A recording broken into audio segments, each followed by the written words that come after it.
Great stories.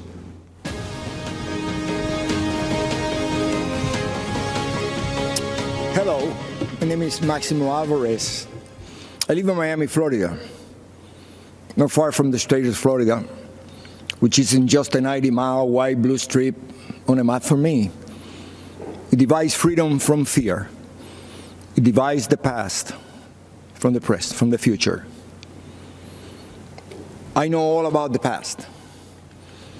I'll never forget my own.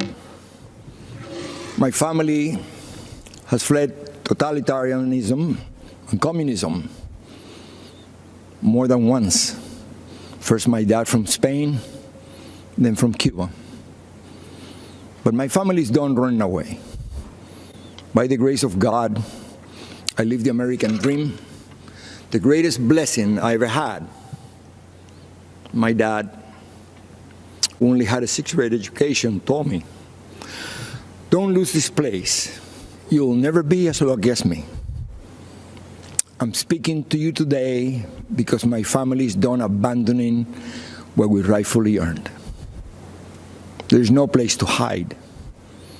I'm speaking to you today because President Trump may not always be politically correct.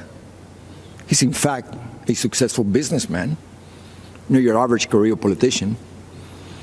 Our president is just another family man, a friend, and most important, our elected commander-in-chief who puts America first. Keep in mind, the other guy running for president is mostly concerned about power. Yes, power for them, but not for the benefit of all Americans. I'm speaking to you today because I have seen people like this before. I've seen movements like this before. I've seen ideas like this before. And I am here to tell you, we cannot let them take over our country.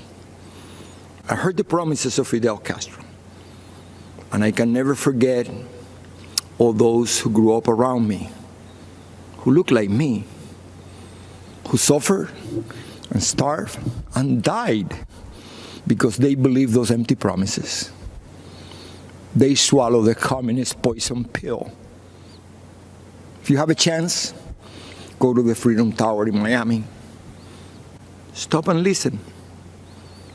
You can still hear the sounds of those broken promises.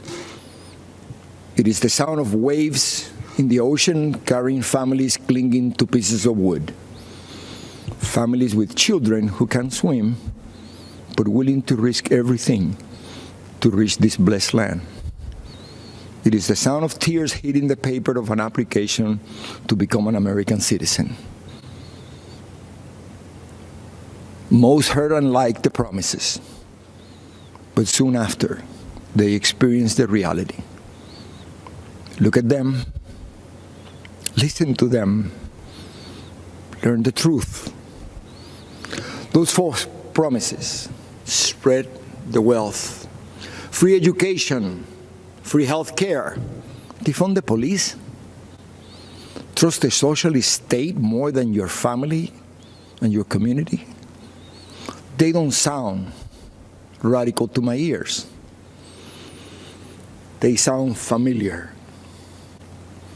When Fidel Castro was asked if he was a communist, he said he was a Roman Catholic. He knew he had to hide the truth. But the country I was born in is gone, totally destroyed.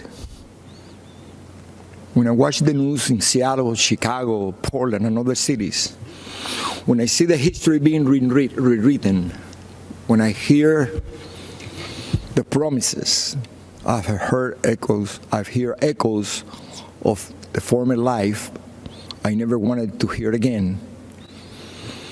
I see shadows I thought I had outrun. My parents only wanted one person to decide my fate: me. Not some party member, not some government official, not some bureaucrat. In America, I would decide my own future. I am so grateful to America the place where I was able to build my American dream through hard work and determination. President Trump knows that the American story was written by people just like you and I, who love our country and take risks to build a future for our families and neighbors. I may be a Cuban born, but I am 100% American. This is the greatest country in the world. And I said this before, if I gave away everything that I have today, it would not equal 1% of what I was given when I came to this great country of ours. The gift of freedom. Right now, it is up to us to decide our fate and to choose freedom over oppression.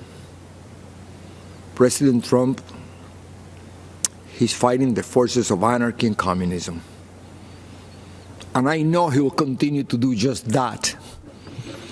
And what about his opponent and the rest of the DC swamp?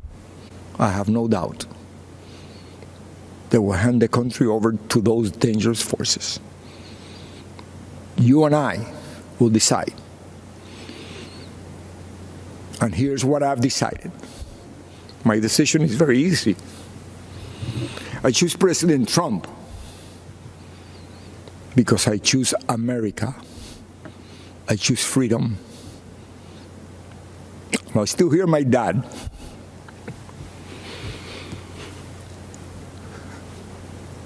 There is no other place to go. Thank you, and may the good Lord bless America.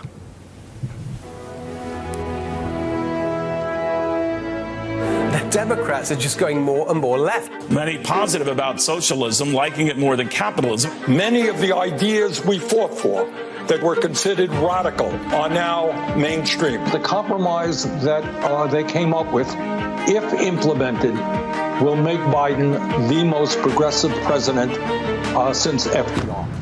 The radical left has taken over the Democratic Party, and Joe Biden is marching in lockstep